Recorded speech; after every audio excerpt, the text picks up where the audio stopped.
अब इधर भारतीय टीम इतिहास रचती है, ओडीआई क्रिकेट की वर्ल्ड चैंपियन बनती है, पूरा देश उत्सव मना रहा होता है, खुशियां मना रहा होता है, दिवाली बन रही होती है देश में। और उधर खुद बीसीसीआई का चीफ एनकेपी साल्वे साहब शोक में डूब जाते हैं। उनका बीपी ऊपर चला जाता है, वो टेंशन में आ जाते हैं। उस समय बीसीसीआई के चीफ रहे एनकेपी साल्वे, महाराष्ट्र से आने वाले कांग्रेस के एक बहुत ही सम्मानित नेता, जो राज्यसभा में कांग्रेस के एमपी हुआ करते थे और आगे चल के 1993 में पीवी नरसिम्हा राव के अंडर कैबिनेट मंत्री भी बनने वाले थे। वो साल्वे साहब टेंशन में आ जाते हैं, शोक में डूब जाते हैं, क्योंकि उन्हें पता था कि हमारे बोर्ड के पास अब इन खिलाड़ियों को देने के लिए एक पैसा नहीं है। इसीलिए भारत के वर्ल्ड कप जीतते ही वो पहला फोन ना ही देश की प्रधानमंत्री इंदिरा गांधी को लगाते हैं और ना ही उनके सुपुत्र और कांग्रेस के जनरल सेक्रेटरी राजीव गांधी को। वो सबसे पहला फोन लगाते हैं बीसीसीआई के ट्रेजरर को और अकाउंटेंट को। वो अकाउंटेंट से पूछते हैं कि भाई ये बताओ, बोर्ड के अकाउंट में कितने पैसे पड़े हुए हैं? हमने सोचा नहीं था, लेकिन ये खिलाड़ी वर्ल्ड कप जीत गए और वर्ल्ड कप जीत के जब वापस आएंगे तो इन्हें कुछ देना तो पड़ेगा इनाम में, तो कितने पैसे दे सकते हैं? अकाउंटेंट कहता है कि सर, अगर पूरा अकाउंट भी खाली कर दें, पूरे बैंक अकाउंट पे झाड़ू फेर दें, तब भी 15-20 हजार रुपए, ज्यादा से ज्यादा 20 हजार रुपए।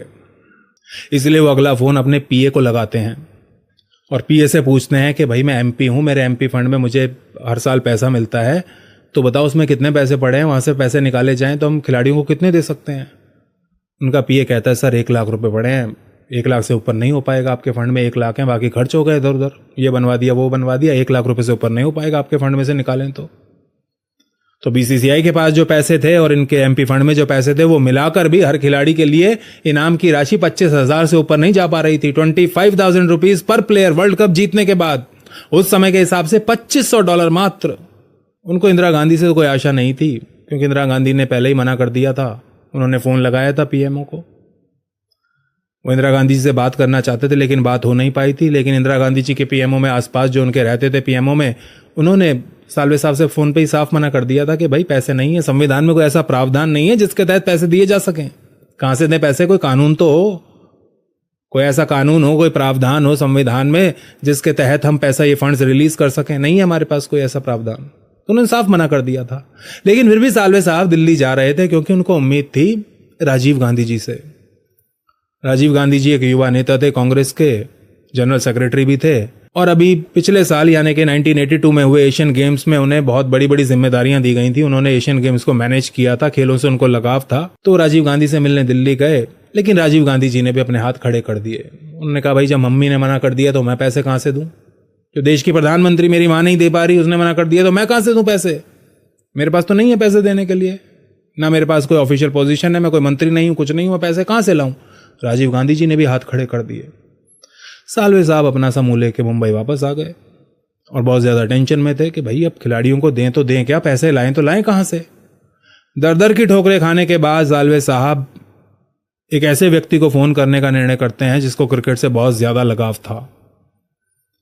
भारतीय फर्स्ट क्लास क्रिकेट की, डोमेस्टिक क्रिकेट की, भारतीय क्रिकेट एडमिनिस्ट्रेशन की एक larger than life image, Raj Singh Dungarpur. Rajasthan की प्रिंसली स्टेट डूंगरपुर में जन्मे हिज हाईनेस राज सिंह डूंगरपुर।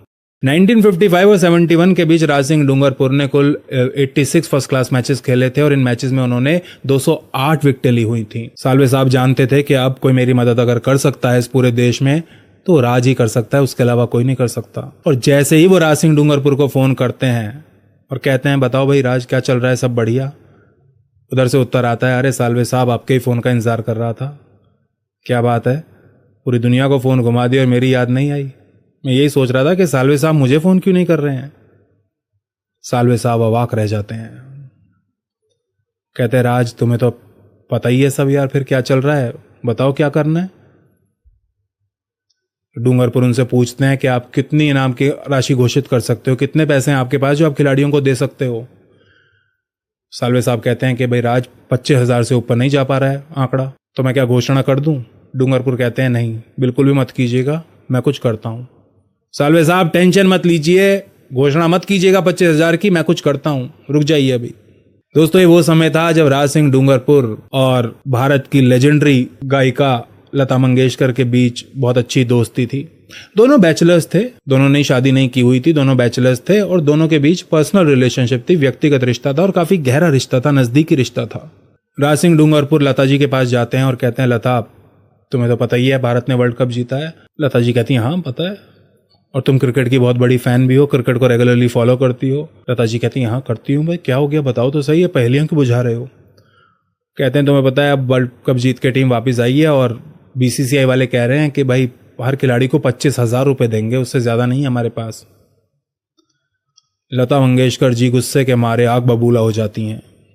जो आराम से बैठ के अभी तक डूंगरपुर जी की बातें सुन रही थी, वो गुस्से के मारे खड़ी हो जाती हैं, चिल्लाना शुरू कर देती है, 25,000 रुपए दोगे?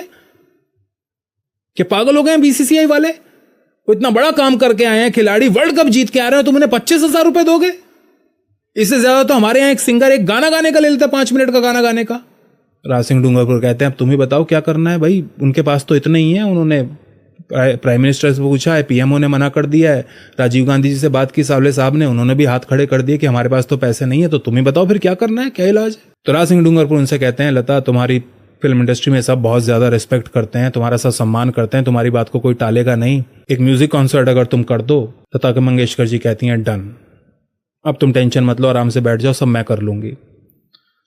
लता जी तभी के तभी फोन घुमाना शुरू कर देती हैं इंडस्ट्री के दूसरे सिंगर्स को और म्यूजिशियंस को, और हर वो आदमी जिसको वो फोन करती हैं वो बिना कोई सवाल पूछे, free of charge, free of cost, बिना एक नया पैसा लिए कॉन्सर्ट करने को दिल्ली में तैयार हो जाता है। इतना ही नहीं दोस्तों, लता दीदी और कुछ म्यूजिशियंस मिलकर इस भारतीय टीम के लिए एक गाना भी कंपोज करते हैं, जिसे इस कॉन्सर्ट का ओपनिंग सॉन्ग होने वाला था, जो इस कॉन्सर्ट का। और ये सब काम करते हैं ये म्यूजिशियन, सिंगर्स और लता जी बिना पैसे के, बिना एक पैसा लिए। कॉन्सर्ट से पहले जब भारतीय टीम दिल्ली पहुंचती है तो वो इंदिरा गांधी जी, जिन्होंने पैसा देने से साफ मना कर दिया था, वो फोटो खिंचवाने के लिए मीडिया के सामने टीम को वेलकम करती हैं, सामने आ जाती हैं। और जिस दिन कॉन्सर्ट होता है तो स्टेज पे खिलाड़ी, लता जी, बीसीसीआई के कुछ ऑफिशियल्स और राजीव गांधी भी खड़े होते हैं, जिनका कोई लेना देना नहीं था, जिनके पास कोई ऑफिशियल कैपेसिटी नहीं थी, कोई ऑफिशियल पोजीशन नहीं थी, वो भी आ जाते हैं वहां पे। उस समय तो पैसा देने के समय पे कोई नहीं आता, लेकिन जब सब कुछ हो जाता है तब वो आ जाते हैं। खैर, 17 अगस्त के दिन दिल्ली में कॉन्सर्ट शुरू हो जाता है और कॉन्सर्ट का पहला ही गाना लता दीदी जो गाती हैं वो वही गाना था जिसको विशेष रूप से भारतीय टीम के लिए कंपोज किया गया था, और इसके बोल थे, भारत विश्व विजेता, भारत विश्व विजेता।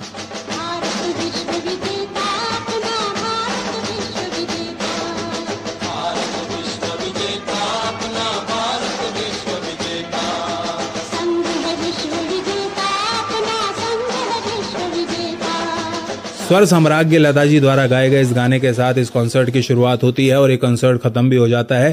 भारतीय फिल्म इंडस्ट्री के और भी कई सिंगर्स इसमें परफॉर्म करते हैं और कॉन्सर्ट खत्म होते होते ऑर्गेनाइजर्स द्वारा भारतीय टीम के लिए पूरे 20 लाख रुपए रेज कर लिए जाते हैं, 20 लाख रुपीस, और तब जाकर कहीं ये राशि भारतीय खिलाड़ियों में बांटी जाती है। कब इंदिरा गांधी 1983 में भारतीय टीम से मिली थी, उनका वेलकम करने आई थी, और इस बार नरेंद्र मोदी आए आज 2024 में 41 साल बाद। उन्होंने 40 मिनट के लिए भारतीय खिलाड़ियों के साथ बातचीत भी की, और जब वो खिलाड़ियों के साथ बातचीत कर रहे थे तब देश को एक बात ऐसी पता चली जो अभी तक नहीं पता थी, और वो बात थी भारतीय टीम के खिलाड़ी ऋषभ पंत से संबंधित। 1.5 साल पहले मेरा एक्सीडेंट हो गया था, तो काफ़ी टफ टाइम चल रहा था। वो मेरे को याद है बहुत ज़्यादा, क्योंकि आपका कॉल आया था सर मेरी मम्मी को, तो बहुत ज़्यादा दिमाग में बहुत सारी चीज़ें चल रही थी। बट जब आपका कॉल आया, मम्मी ने मेरे को बताया कि सर ने बोला कोई प्रॉब्लम नहीं है, तब थोड़ा मेंटली रिलैक्स हुआ काफ़ी।